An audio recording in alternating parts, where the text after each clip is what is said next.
that our organization has taken so far in the fight against the COVID-19, and to look ahead at some of the issues that are likely on the horizon.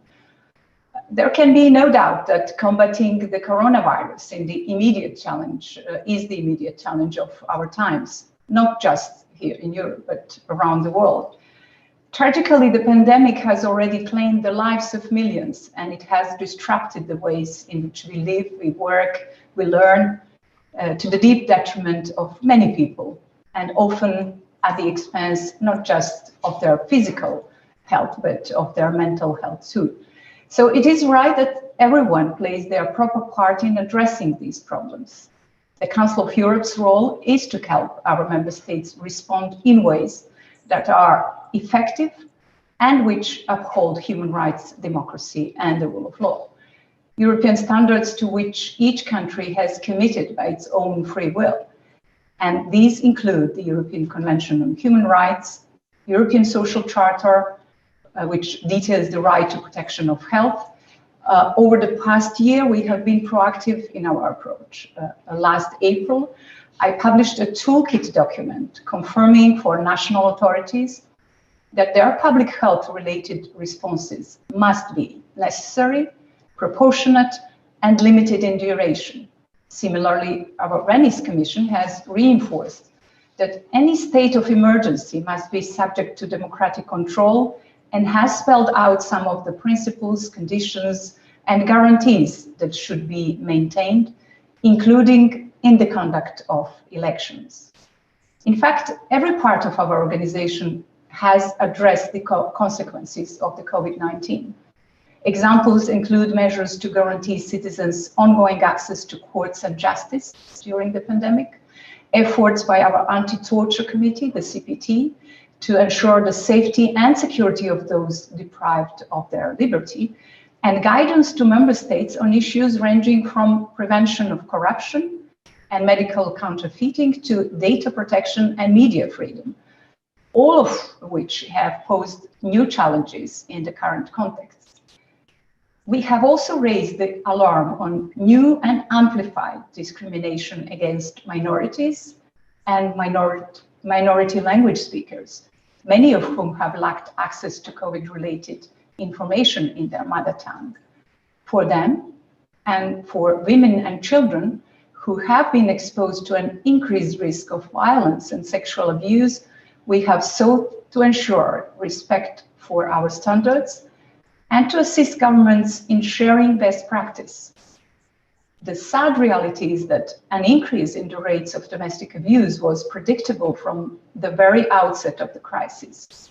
Periods of confinement mean that victims are often trapped with their abusers, unable even to call helpline.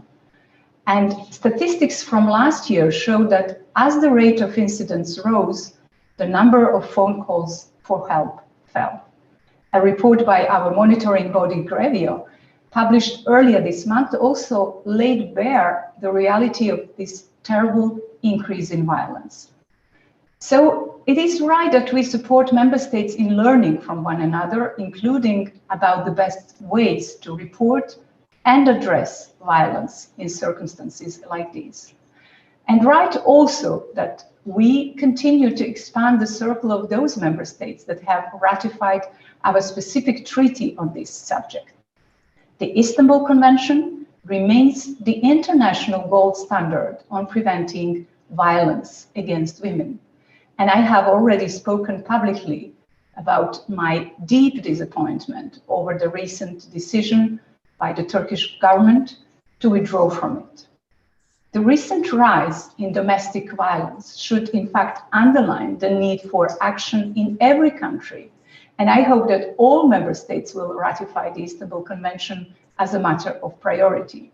Of course, children have been disproportionately exposed to a further problem.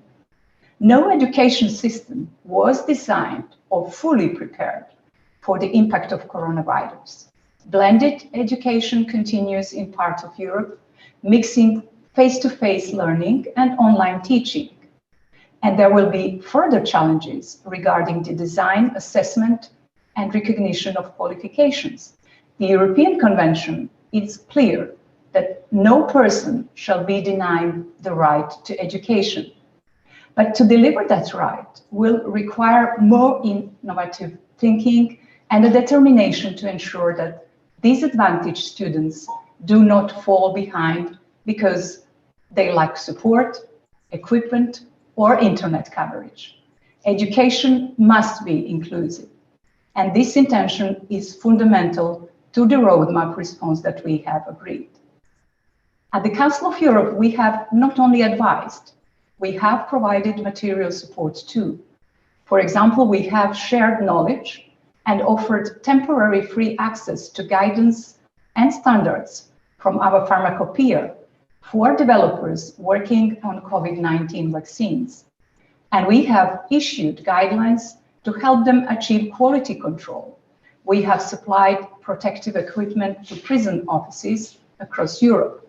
And the Council of Europe Development Bank has invested more than 3 billion euros in over 20 COVID-related emergency projects and issued social inclusion bonds to help fund member state countries' mitigation of the pandemic's social and economic effects. We have been present where people need us, and we will carry that philosophy forward. We need to, because the public health crisis is not static. Rather, it is a moving target that poses new questions and challenges, including for our own organization. 12 months ago, the world was longing for effective vaccines. Now, we are fortunate to have them, notwithstanding the difficulties that have plagued their rollout in parts of Europe, and from which lessons must be learned. But would it be acceptable for countries to make vaccination compulsory for everyone, or for specific groups only? Could governments establish vaccine certificates that allow only those who have been inoculated to cross specific borders? And might they set up domestic certification schemes that allow access to certain spaces for citizens who have had the jab, but deny it to those who have not? Restaurants, cinemas, sports events, and so on. These are complex questions with important human rights dimensions.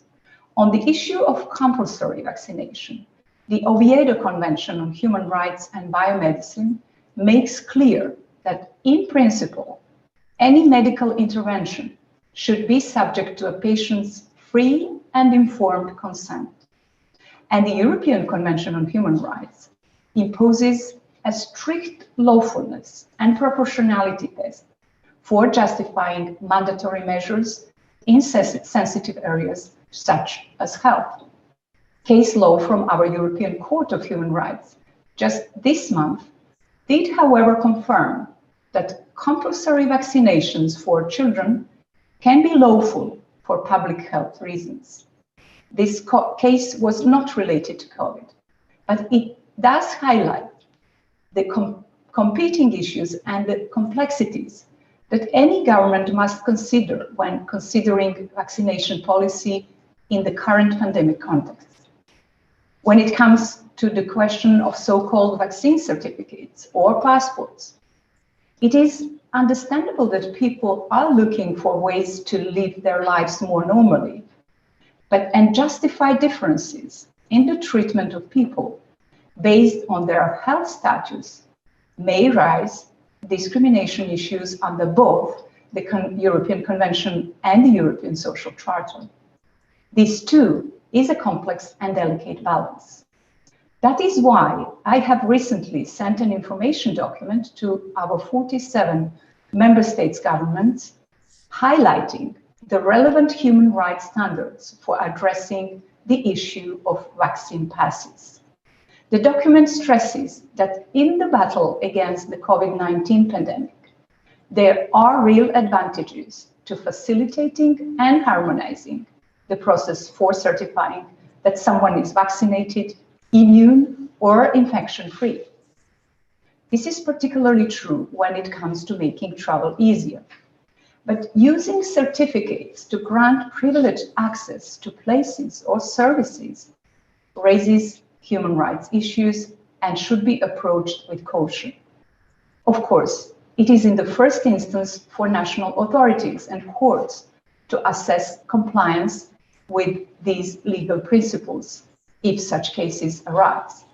But I'm aware that these debates are live, that they relate to our mandate, and that ultimately COVID-specific issues might arrive at the European Court of Human Rights. Without question, developments will continue as individual states take unilateral measures of their own. We are already seeing this. And there are also efforts to coordinate at the international level. Take, for example, the European Union proposal for a digital green certificate.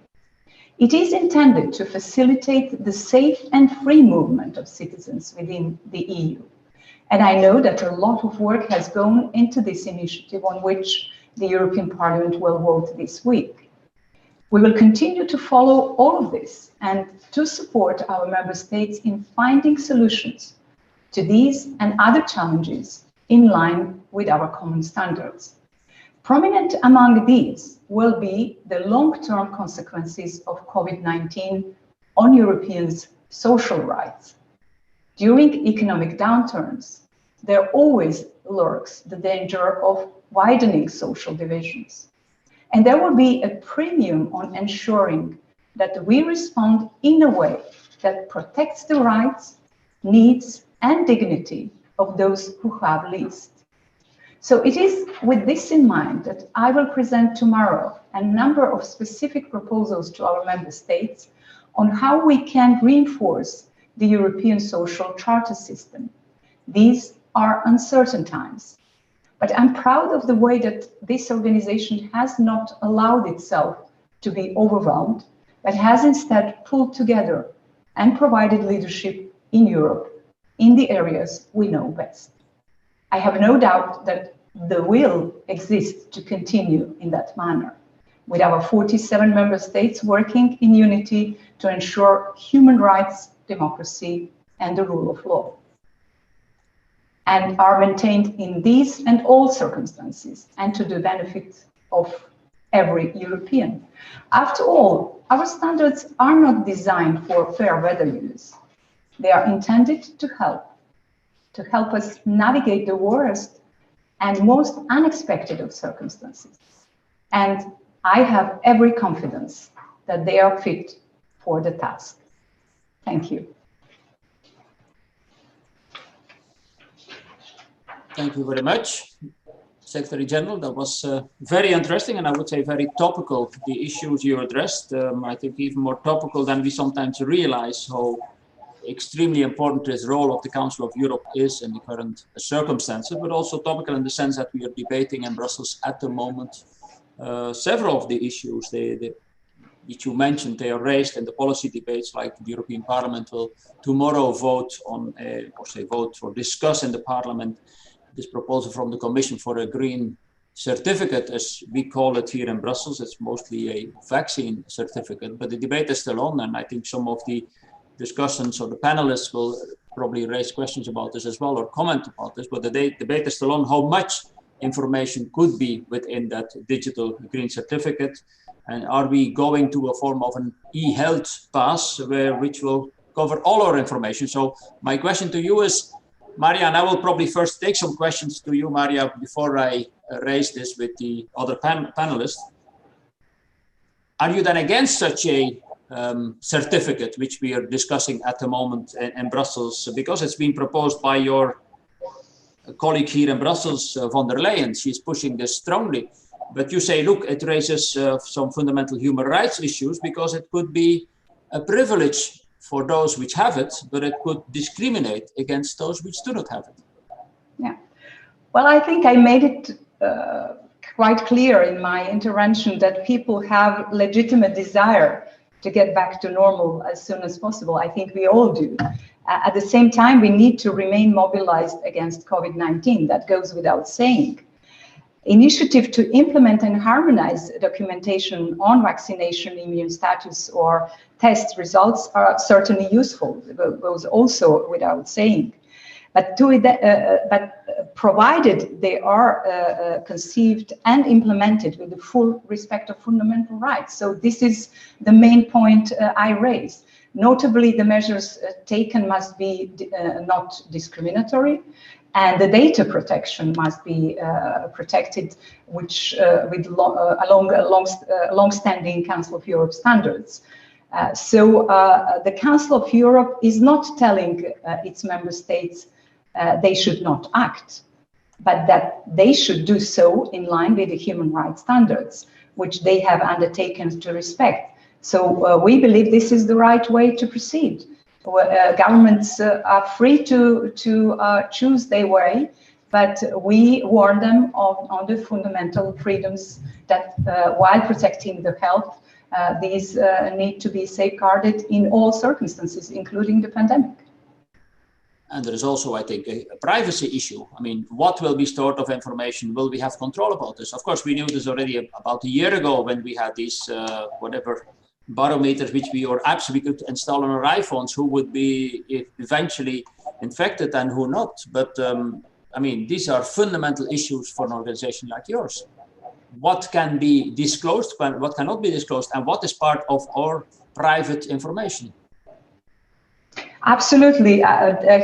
Data protection is clearly mentioned in our convention on data protection, and in the areas such as health, this is particularly important to have fully fledged standards of human rights data protection. So that goes without saying that the data protection plays a very important part in whatever the governments or other organization may decide to do. So data protection is of utmost importance. That's, I think, what the Parliament will be struggling with these days, how they can assure this, because there are other interests, of course, in Brussels, which think, no, it's very useful that we have all this information available for whatever reason it may be.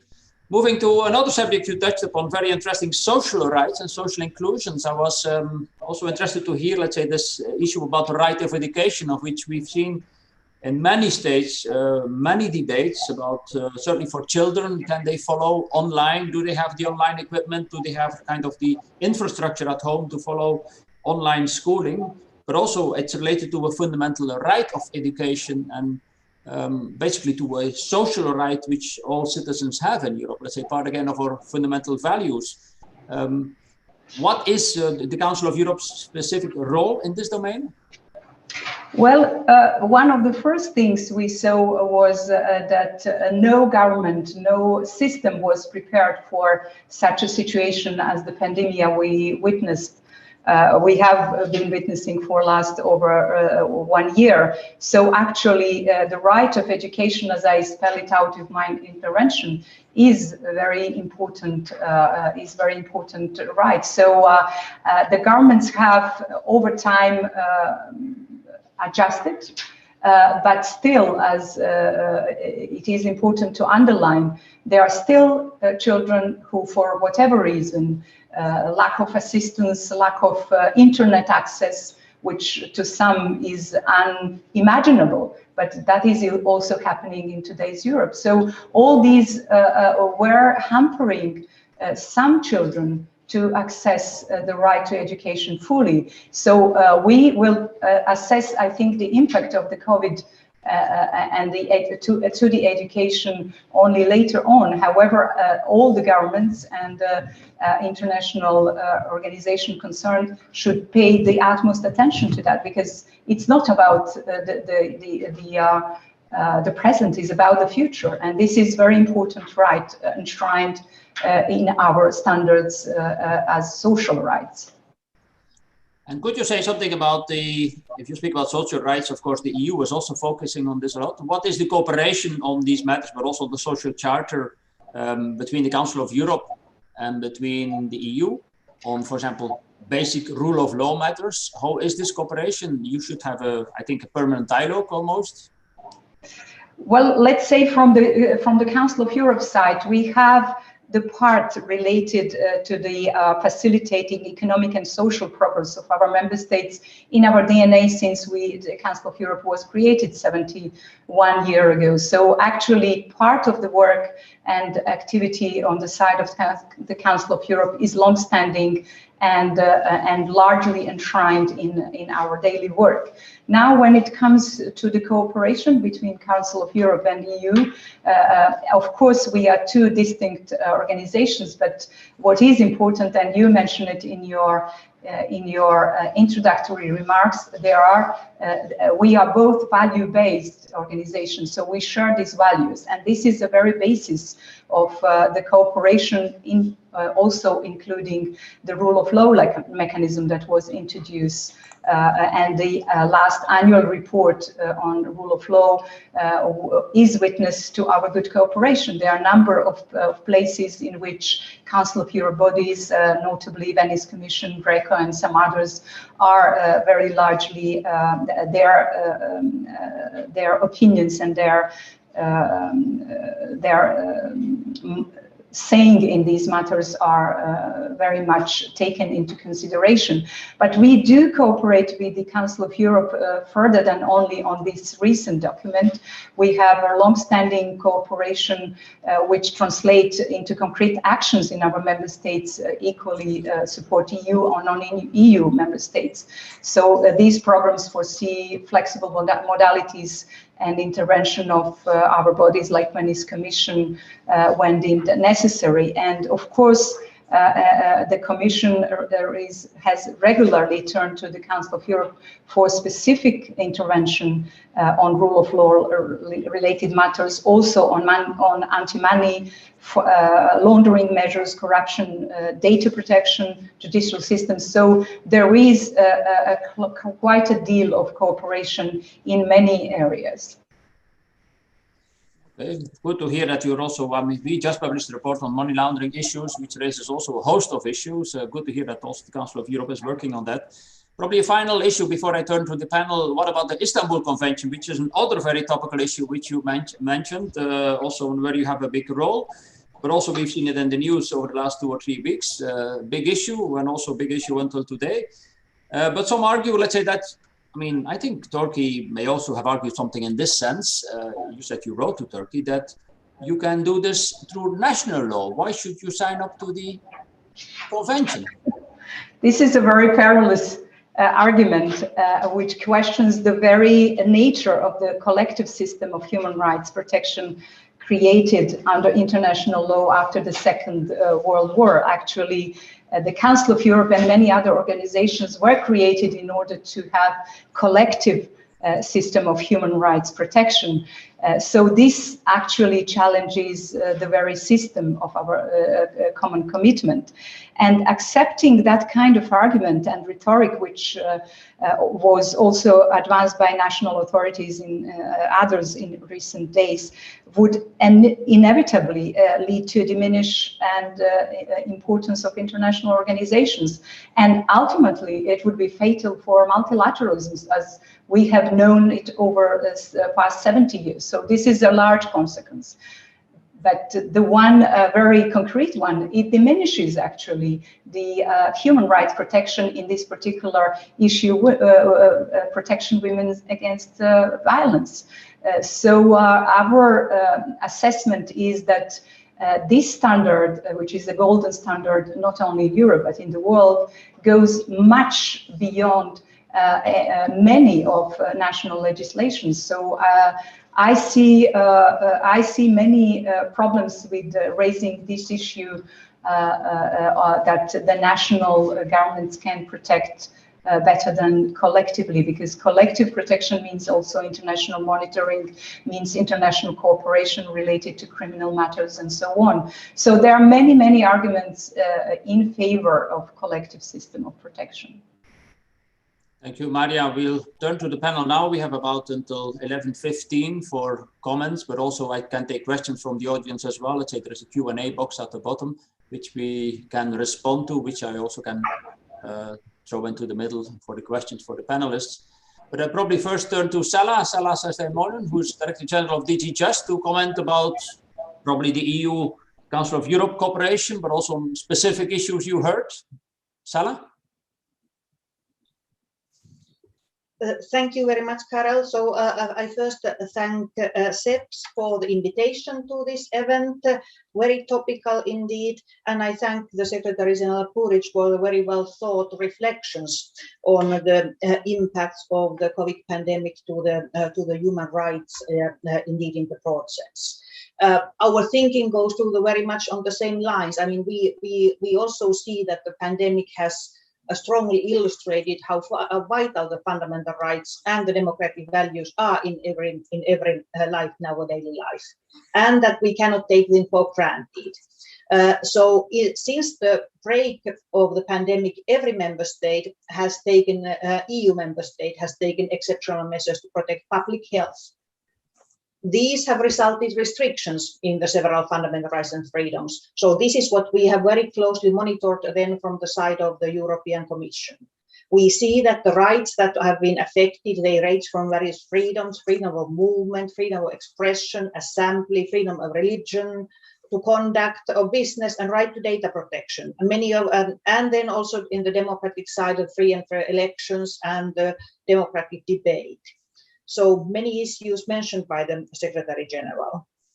We know also already from the earlier crisis situations, whether it was financial crisis or migration crisis, that this kind of crisis easily increases inequalities and leads to the polarization in the society. And this has applied to the COVID pandemic too.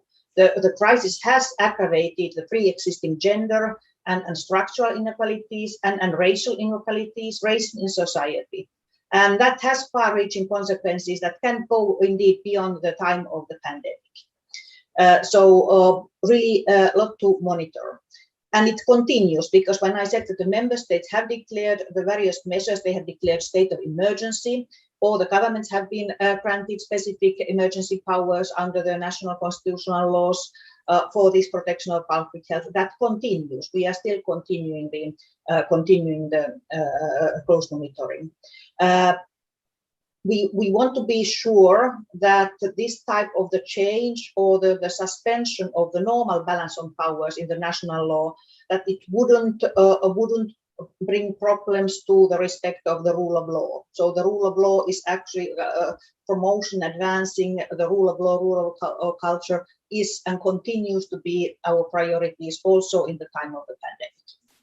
What we have insisted from the member states, what we monitor is from the Commission, that these emergency measures, they should be limited, what is necessary, what is strictly proportionate and clearly limited in time. So again, we see that this is in the European Union, Council of Europe, this was the same indeed goals that we have followed and looked at. And we have try to check that the national constitution guarantees are followed and the European and international standards. So we are there in the common line. This monitoring, as I said, this continues, looking on the emergency measures. From our side, naturally, we have looked the Charter of Fundamental Rights as the basic, there also basic line, looking whether we look at the prohibitions, whether it's for the public gatherings, closure of the places of religious worships, any of those. But we have to remember then that from our side, the Charter, that it has also limits, it's not binding, and it doesn't cover areas that fall fully within member states' compliance. Although often in those areas, the member states have to act in compliance with their national constitution and international human rights commitments, and again, important role for the Council of Europe. Well, the Secretary General also touched the issue of the freedom of movement, and that is naturally, that is our, also has been our particular focus, the right of the European citizens to move and reside freely within the European Union. So it's a fundamental right, but it has been really an achievement of the European Union that we have had the one area which is the common for everybody to move. So what we have aimed is to have a coordinated approach on that. When Commission proposed and then the Council adopted a recommendation on the coordinated approach on the restrictions of free movement in response to COVID, that was from last October, and that was an important step. So there, on that basis, the member states may adopt different measures, just as a quarantine or testing, but depending on the epidemiological situation in the member states. So that way, to respect the principles of proportionality and non-discrimination. And that is naturally the challenging situation, to assess that the health situation, what is proportionate to each epidemiological situation, what type of restrictions. But we had common issues, and we, for example, proposed the common standards. There's nowadays the European Union member states map that shows the let's say the risk and the severeness of the epidemiological situation in the member states. And now all the 27, more or less, they agree on looking at that map as a basis for the decisions. Now we have proposed this legislation on the digital green certificate that was also mentioned, that we aim to have placed in June. And that is guided by the same principles. We aim for the proportional response on a non-discriminatory way. Yes, we want to facilitate the free movement with this certificate, but we also want to fight the fraud by ensuring secure and reliable certificates. Think about it. If any of you, if you had a COVID, you have received some kind of certificate. If you were ever tested, you received some kind of certificate. Or if you have been had your turn and you have been vaccinated, you have received a certificate. But what we want, that these are something that can be recognized in all the member states, that they have the same information and they are safe and secure and cannot be forced.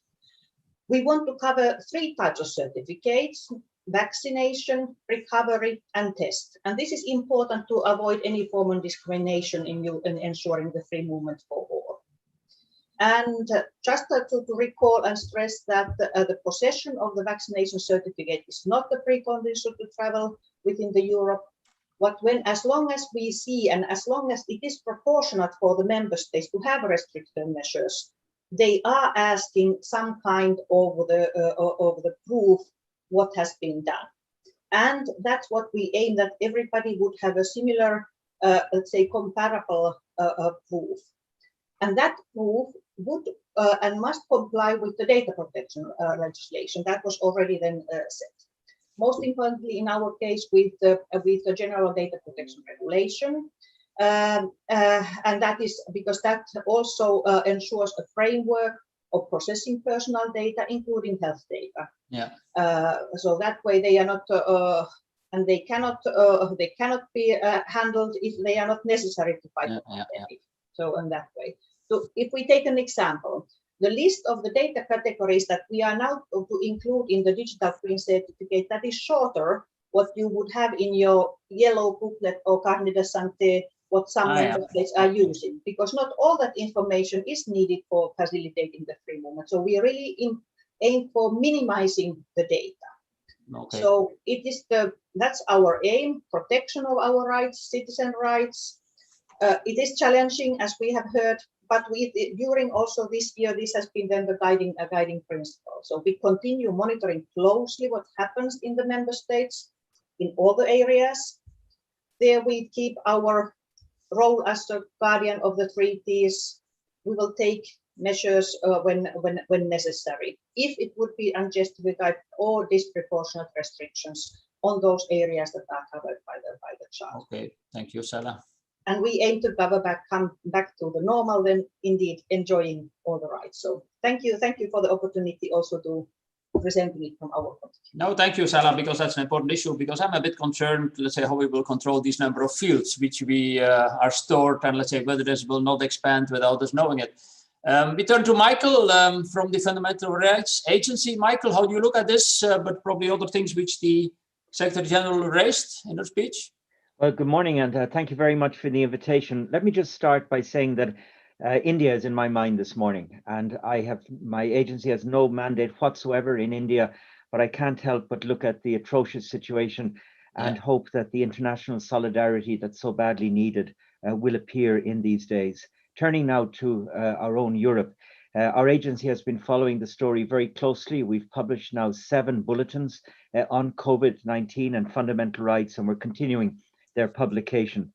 Our starting point is that the basic human rights issue here is that of the rights to life and health. In other words, our states have a duty to step in to protect our lives and our health. And that inevitably involves restrictions on our human and fundamental rights. We don't dispute that. What we do insist on, however, is that, as Salah said, there be strict respect for the principles about which restrictions can take place.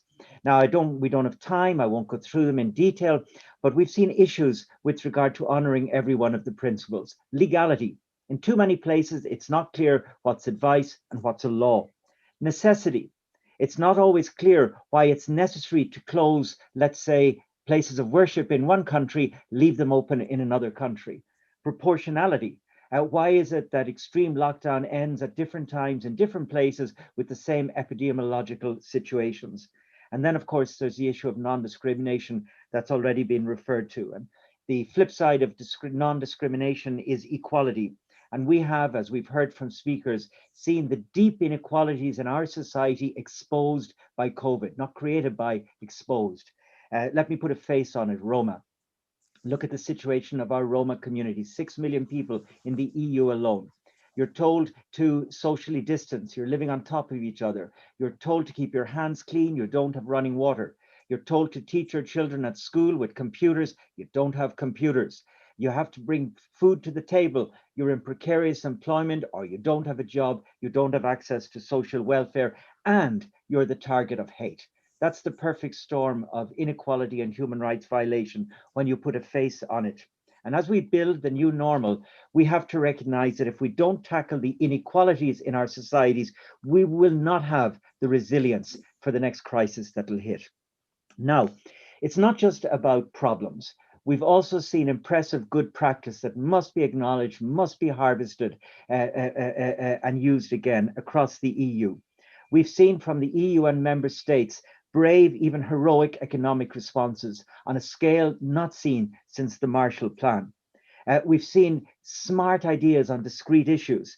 The Secretary General spoke about domestic violence. We've seen really imaginative stuff in member states to improve reporting, such as providing reporting points in shops and pharmacies. We've also seen a quick distribution of free digital equipment to people who couldn't otherwise afford it. And let me say, in conclusion on the positive point, we have seen the most powerful validation of the necessary role of civil society in our countries that we could ever have imagined. We have had proven to us in the past year that we need civil society. A word on the digital green certificates. Firstly, I agree with the Commission. They carry enormous advantage to facilitate freedom of movement. But for goodness sake, Carol and others, stop calling them vaccine certificates. They're not. They are about vaccine, they're about testing, and they're about recovery. And if those last two are overlooked, we completely miss the picture. And there are many issues about these as we go forward. They're well discussed in the Parliament and elsewhere. And let me just flag one here this morning, and that is we have to be aware of the extent to which these legitimate exercises could be misused at the national level if they're not watched very carefully. And that brings me to my last point, who watches? And here I have in mind the role of national human rights institutions and equality bodies. They are doing a great job during the COVID-19 pandemic, but they're not being given much access and they're not being invited into the rooms where the decisions get taken. We need human rights experts in those communities that make those all-powerful advices to government about lockdowns and shutdowns and vaccine distribution and whatever else you might have. And so let's make 2021 the moment when there's a recognition that the equality and the human rights experts are as relevant as the epidemiologists and all the others who are in those powerful decision-making spaces. Thank you. Thanks, Michael. And I agree with your last point. Let us make the human rights watchers as important as the epidemiologists, which we've heard so much for the last year, but where I have, let's say, quite some questions how scientific they are. Some of them, I think we should listen also to human rights people, or listen even more to human rights people, because I don't think we have listened enough to them, certainly over the past year. We turn to another representative of another organization which is watching human rights. This is the United Nations. We have the representative, the High Commissioner for Human Rights with us, who will join us and give us her view on these matters, which is Birgit van Hout. Birgit, I don't see you on my screen at the moment, but I think you're there because we met before. Birgit? Yes, good morning. Ah, yes, good morning, yes. It's really an honor to be a part of this distinguished panel, so thank you very much for this invitation. To respond to the question about vaccinations, our office has been calling for access to clear health information in an accessible format and in different media outlets and in all languages. But with regards to the COVID-19 certificates, the UN human rights mechanisms are yet to pronounce themselves. So I can only respond in terms of the general human rights principles. The first one echoing the importance of robust data protection safeguards, as we've also heard from other speakers. And what we've seen so far from data capturing processes, as reflected in the High Commissioner's report to the Council, is that often systems to limit the processing of data to what is strictly required for specific health-related purposes were not in place in the past. And similarly, there need to be transparency guarantees and protocols to protect against data breaches. And then, of course, there's the principle of non-discrimination, as also mentioned. I would like to use my time actually to share with you 3 reflections on the lessons that we can draw from the pandemic and the measures taken to combat it. I think we can all agree that they have taken a heavy toll on the full range of civil, cultural, economic, political, and social rights that are enshrined in the international human rights treaties. My first reflection is that the COVID-19 pandemic thrived on pre-existing human rights deficits. And I would start with the over-reliance of states on institutional care for older persons and persons with disabilities in Europe. Today, we know that the high death toll was directly linked to the high rate of institutionalization. Yet for many years, human rights bodies, international human rights bodies, but also regional human rights bodies have been calling on states to transition to family and community-based care, a call that has often gone unheard. And in some countries, actually, the sector of institutional care expanded significantly in the last decade.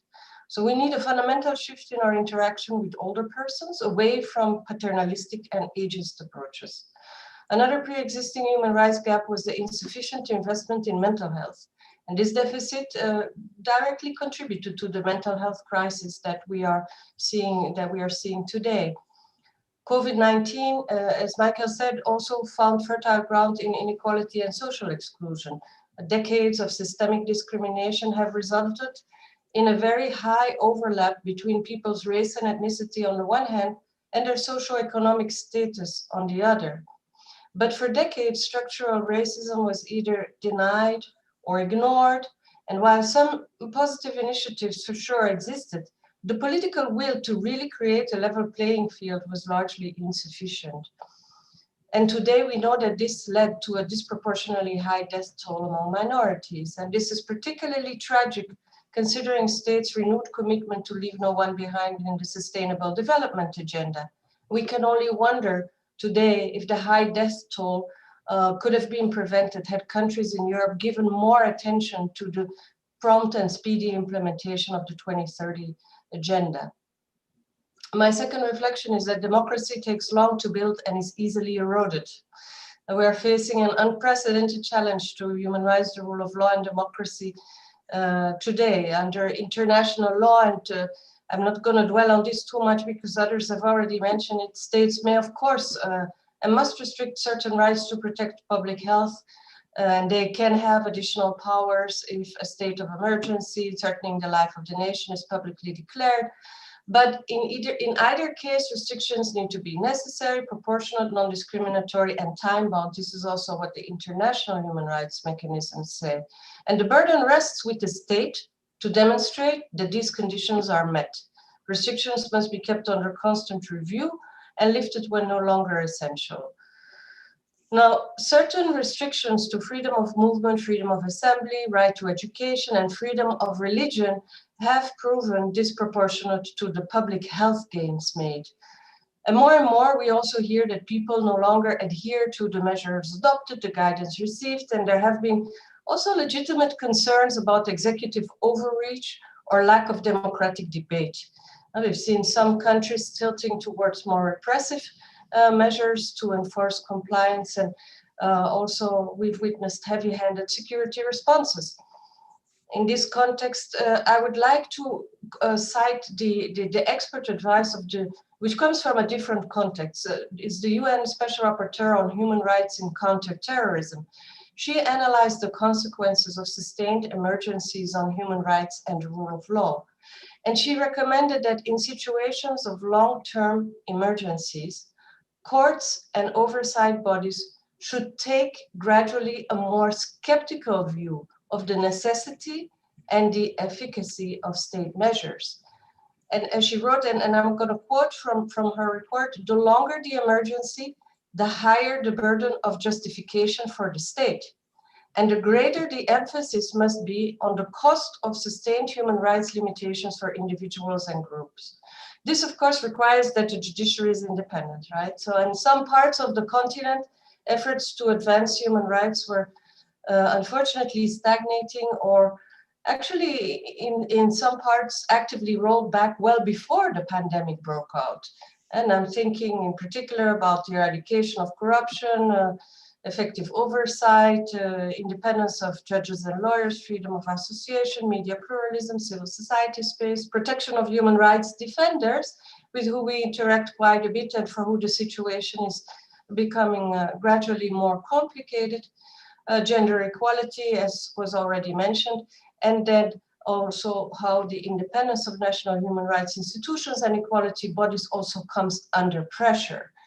And that's why, of course, we join others in encouraging the European Union to strongly uphold the rule of law in the Union, as it does so well outside of the Union. And to facilitate this, we've also compiled, like the Council of Europe, we've compiled the findings from all the international human rights mechanisms on the rule of law per country, per EU country, and contributed this to the European Commission for its rule of law report. It's also on our website. But similarly, we also believe the EU plays a very important role in prioritizing human rights in their engagement with candidate countries. My third and final reflection is that if anything positive has come out of the pandemic, it's the demonstration of the practical value of human rights.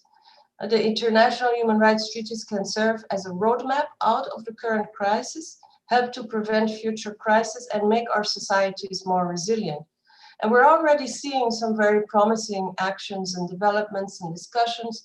We're seeing, Michael, you mentioned India this morning, but also an incredible amount of gestures from around the world recommitting to global solidarity. We're seeing the COVAX efforts, multilateralism, I think a renewed realization of the need for international cooperation. We've also seen renewed discussions around expanded debt relief, the consideration of vaccines as a global public good, the recognition of the importance of a strong public universal healthcare system and social protection for all, regardless of a person's ability to pay, and a renewed discussion on core economic and social rights obligations of states. What has to be implemented immediately and what can be progressively realized. The pandemic has also, I think, not only the pandemic, but also the Black Lives Matter movement has created a momentum for tackling structural discrimination and poverty and homelessness in Europe. Now, our success or failure in making all this a reality greatly depends on our readiness to put people at the center. And I think that is really essential, and to put in place a new social contract. And this is also what our Secretary General, Antonio Guterres, has repeatedly said. And that's where the pandemic teaches us an important lesson about trust. For the COVID recovery to be successful, people need to trust institutions, and the trust in institutions has to be restored. But this requires meaningful participation, transparency, and government accountability. So in the words of our High Commissioner, human rights are the best vaccine, and they must be our compass in policy and in action. Thank you very much. Thank you, Birgit. Thank you also to focus on this from an international perspective from the United Nations. And interesting points you raised on the, the action, let's say, that you need to be constantly monitoring because human rights can be eroded and can be eroded rapidly. And I think we certainly have seen elements of this in this 1 year pandemic. We have also a member of European Parliament present. I'm very happy that she can join us, Tineke Strik. Also, as the European Parliament is discussing these matters, Tineke is also an academic, has focused on human rights, is still a lecturer, but she's here as a member of the European Parliament. Tineke, how do you look at it from your perspective? And certainly if you could focus a point on the vaccination, the green vaccination card. Tineke.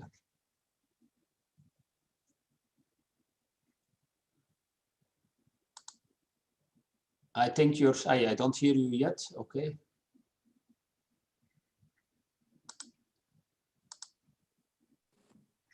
Now it works, Tineke. Can you hear me now? Yeah, that's fine. Yeah. Great. Well, I was just saying thanks a lot for inviting me to this enriching panel. I can subscribe to everything that has been said, also on the international perspective and the need to cooperate between EU and Council of Europe. Actually, you said in the beginning, Carol, we seem to forget the Council of Europe. Well, I can really say I never do that. Maybe also because, I'm also a little bit politically grown up in the Council of Europe, as I was for 12 years a member of the Parliamentary Assembly of the Council of Europe. So I know very well how human rights and democracy and rule of law are part of the DNA of the Council of Europe. And I think that the EU is still learning lessons, on having the same performances and having the same focus on these important principles. I think that in many EU member states, we were feeling that, we are performing the best in the Council of Europe. But I must say that, the disappointment comes time after time because we really see instead of improving, a deterioration of both fundamental rights, rule of law and democracy in our EU member states. And I think that COVID-19 has only contributed to that, because you can see it's sometimes really served as a legitimation for more repressive rules. If you think of the state of emergency, rightly pointed out by also Birgit, but also, and the elections, all kinds of curtailing measures. But also, if you look at the violations at the border, we are confronted with pushbacks, practice and policies for a long time already.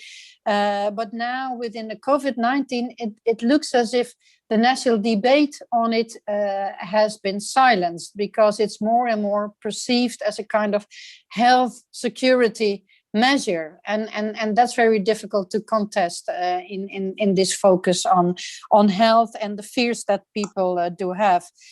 We also see, of course, that the circumstances of people deprived of liberty in detention camps, but also in the refugee camps, is really endangering their health situation and also their humanitarian rights.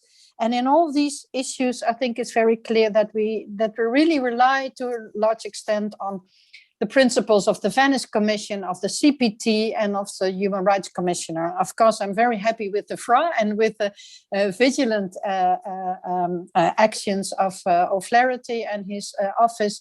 But I think indeed this cooperation is of a lot of value for the EU also, as a kind of framework of reference. And also, if you look at the Istanbul Convention, also mentioned by Mrs. Burrich, we must acknowledge there are still a number of EU member states who did not ratify yet the Istanbul Convention. And it seems very difficult for us still within the EU to really put the member states on track and to have especially effective enforcement mechanism, because the rules are in place, but how do we enforce, how do we make sure that all the member states do comply with those rules? And of course, last year we had a lot of new developments if it comes to the conditionality mechanism, so a stricter relation between the budget and the performances on the rule of law. Maybe some of you know that the Parliament had a much more ambitious position there, really wanted to make sure that also fundamental rights and democracy were included in this mechanism. It has become much more limited, but still, I think that there are a lot of chances to make our enforcement actions much more effective. And therefore, of course, we need a lot of more political will to do so. Also, border controls, of course, can have a big human rights impact. If you think of, I already mentioned the pushbacks, where you see that the right to asylum is being undermined. But if you think of the right to family reunification and even the right to return to your own country has been at stake during this COVID-19 crisis. And what already has been mentioned, within the EU, of course, we have the right to free travel and free movement. Now, we do have rules on that as well, of course. In the Schengen border codes, it's pretty clear that member states are allowed to impose temporary restrictions on their internal borders, but under very strict conditions. And there really has to be a serious threat of the public policy. And we see already since 2015, when large numbers of asylum seekers and refugees entered our territories, that member states do not really completely comply with those strict requirements and this maximum duration, because a lot of member states have since then already their internal border controls in place. But now, since the COVID-19, it has even more expanded those practices. And member states perceive those health risks also as part of these criteria. I think that the Commission did a lot of good work in trying to come up with certain guidelines, criteria, in order to ensure a bit more harmonized approach on how to deal with health risks and border controls. The problem, of course, still lies again in the lack of enforcement. It's very difficult, apparently, to make member states comply with those criteria. And I think vaccination pass. Tineke? Yeah, indeed. I just wanted to come to that, because now we see the gradual lifting of the restrictions. Member states do want to open up their societies and also the economies, especially, of course, with a sight on the holiday season and the tourist season. And I think it really makes sense to try to also have a harmonized approach here, because otherwise we will be confronted with a very fragmented policies, every member state having its own criteria, its own certificates perhaps, which does not really benefit EU nationals for their free movement. So the Commission proposal, sometimes I have the feeling the expectations are too high. It was really focused on mutual recognition, making sure that everyone is using the same instrument, the same certificate system. But of course, if it does not lead to free movement, then there's no point in having such a certificate, of course. There were a lot of concerns expressed on non-discrimination, and rightly so. But I think, therefore, it's important to emphasize that this proposal of the Commission, especially the way the European Parliament has adjusted it in its position, it really respects the non-discrimination principle, because it imposes equal treatment of those who have been vaccinated with those who have been tested negatively and those who are in a recovery stage. So there's no need, no obligation to have a vaccine in order to benefit from free travel. If you look at the privacy... Effectively the case, Tineke? Sorry? Will that be effectively the case, that you will again, even without a pass? Again, that will depend on the compliance by the member states. But if you look at the rules are very clear on that there should be no different treatment between those different categories. If you look at the privacy, there were already quite a lot of safeguards in the proposal. If you look at the Parliament's position, we strengthened it. It's indeed a data minimization, but also design that makes sure that there's no exchange of or transfer of data. that each certificate is a unique certificate, so you don't see any history being read of a person.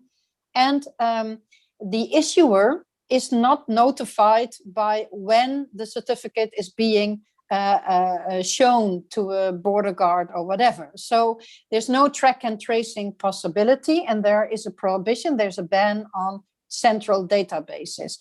So actually we took over all the recommendation of EDPS, and I hope that in the trilogue this also will be safeguarded.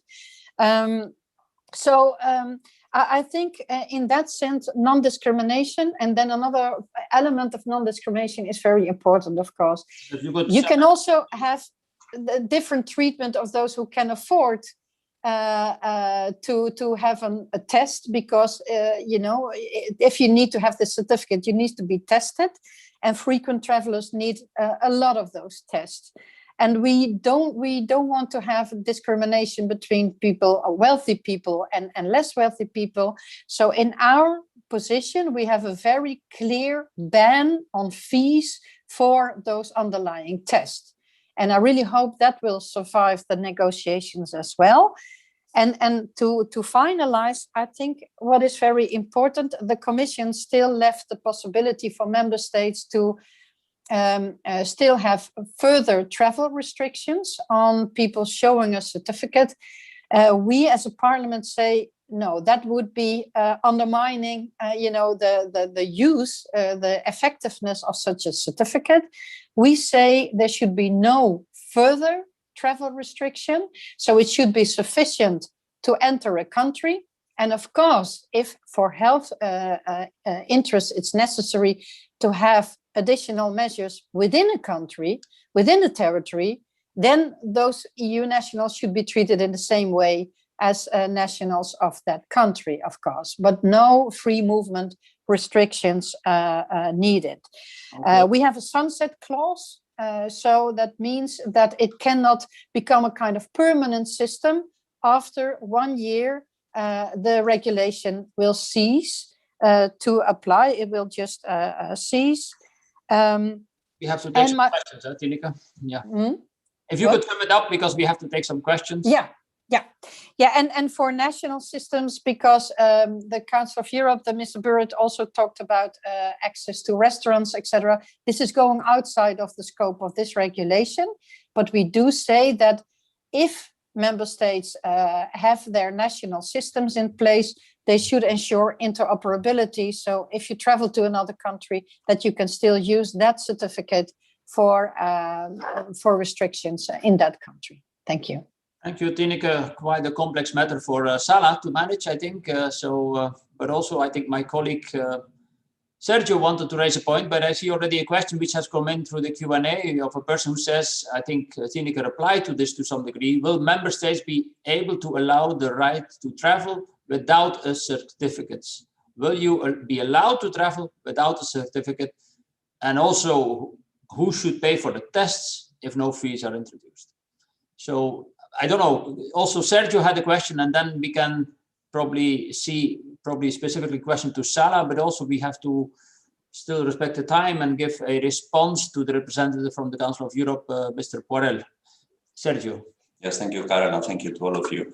Yeah, following up on this question by the participants, the digital green certificate is perhaps one of those measures that makes me, after working in this area for 20 years, the most uncomfortable as a citizen, to know that every time I will be traveling around Europe, my health data will be systematically checked and accessed, and I will not have a right to say no.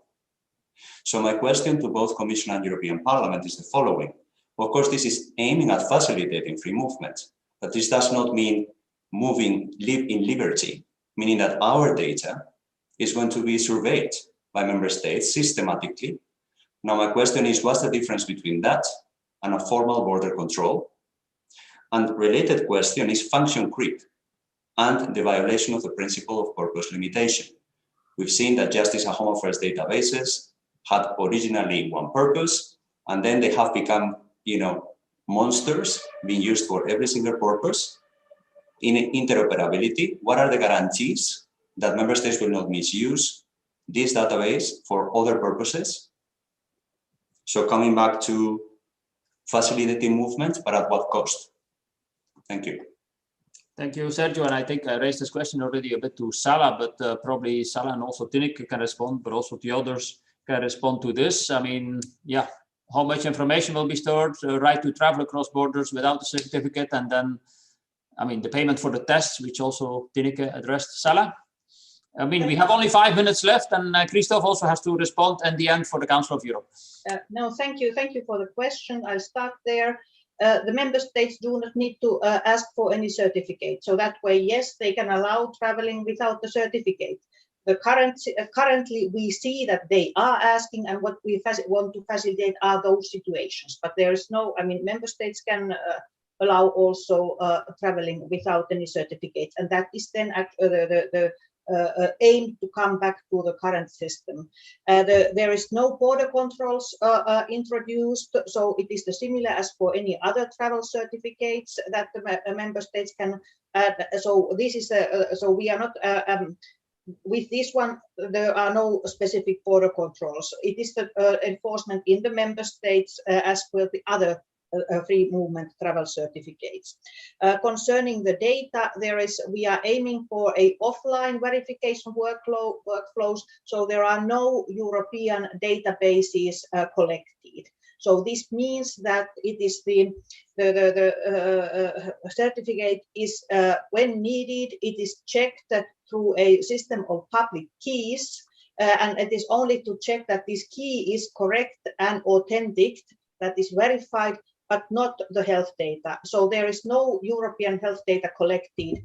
So not that type of the big databases on the health. On the other uses, that is if the member states then want to use it in other places, that requires, and from the data protection perspective, that requires another legal basis that the member states must do in their national system, and that is controlled by the data protection authorities in the international level.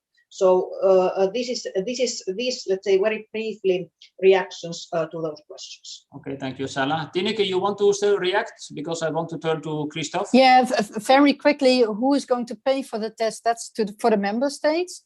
And I would like to emphasize the Schengen border code is still applicable, of course. So member states need to comply with this. This is only aimed to make sure that member states are not all having their own requirements regarding evidence and so on. But of course, there's no obligation to use it as a border restriction. Actually, we have put that also in a recital that it should never be used to restrict border control. Thank you, Tineke. Since we're almost at the end of this meeting, I would like to turn to Christophe to respond to all the interventions he heard about looking at this from the Council of Europe perspective and respond for the Secretary General and probably sum it up at the end. Christophe, and thank you for joining us. Well, with pleasure, Karel, and thank you very much again for the invitation. I must say, we had extremely good interventions and statements by the panelists, so I will do my best to perhaps pick up a few of their comments. Firstly, I think there was an overall agreement that there is a duty for states while taking measures to protect public health to make sure that any restrictions that are adopted by states do not interfere with the fundamental rights of people beyond what is strictly necessary to protect public health. Michael O'Flaherty referred to the principles of a legality, necessity, proportionality. I must say, from our perspective in the Council of Europe, the proportionality test is of paramount importance. No need to refer to the abundant case law of our court in that respect, where the court is constantly even highlighting the importance of making sure that any restriction is strictly necessary in a democratic society.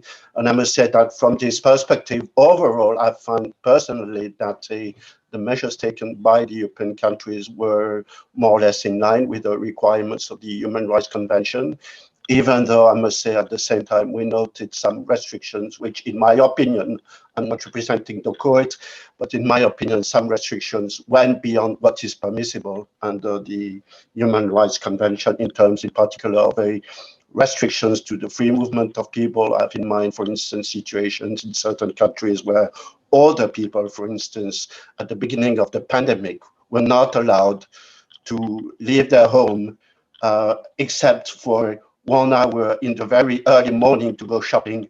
In my opinion, that is clearly a disproportionate restriction. There were also restrictions that were put to freedom of expression and information. Journalists who were prosecuted for disseminating information. What Mrs. Van Hood said about access to clear health information, I think was indeed a very important point and needs to be seriously considered by member states. Everybody among the participants also referred to non-discrimination. That's an obvious principle that needs to be respected, again, in the light, in particular, of the Human Rights Convention, Article 14 of the Convention. Tackling